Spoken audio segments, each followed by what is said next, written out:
Para murid sekalian, anda semua pasti sudah mengetahui tentang COVID-19.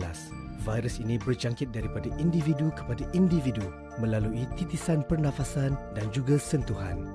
Antara gejala penyakit ini adalah demam, batuk, selsema dan sukar bernafas. Bagaimanapun, tanpa gejala-gejala ini, anda mungkin boleh menjadi pembawa kepada virus ini tanpa anda sedari. Demi memutuskan rantaian jangkitan virus ini, langkah-langkah pencegahan seperti berikut mesti dipatuhi. 1. Kerap mencuci tangan menggunakan air dan sabun atau pensanitasi tangan. 2. Pakai pelitup muka kepada yang bergejala dan berimuniti badan rendah. 3. Amalkan penjarakan sosial 1 meter antara individu. Dan 4. Kekal berada di rumah sekiranya tiada keperluan untuk keluar.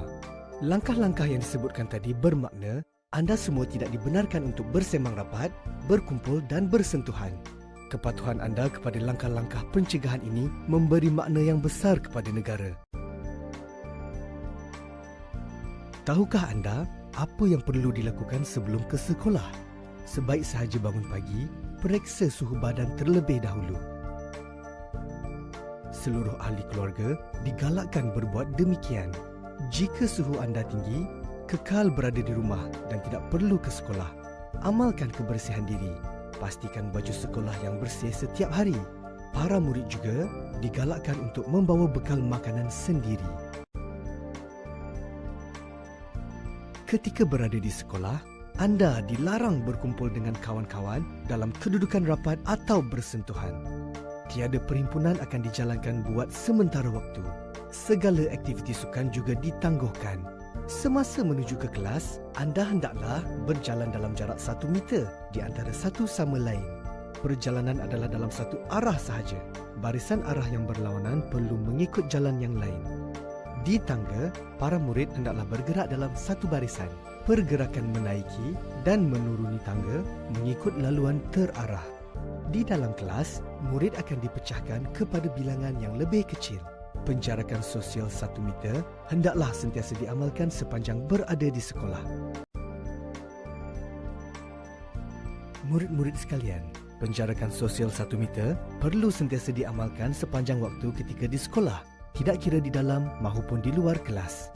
Di tandas, elakkan daripada bersesap. Pastikan tangan dibasuh menggunakan sabun.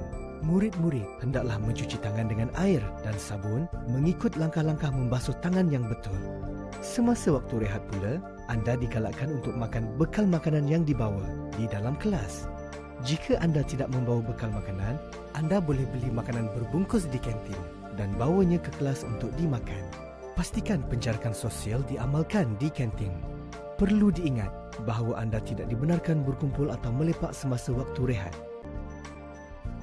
Ketika pulang dari sekolah, murid-murid hendaklah berada dalam keadaan teratur untuk keluar dari kelas dan kawasan sekolah. Bagi yang menunggu untuk diambil oleh ibu bapa, pastikan penjarakan sosial semasa berada di ruang menunggu. Bagi yang pulang dengan berjalan kaki, sentiasa jarakkan diri anda 1 meter dengan orang lain. Bagi yang pulang dengan bas, lakukan penjarakan sosial semasa menunggu di hentian bas. Ketika beratur untuk menaiki bas dan sepanjang berada di dalam bas.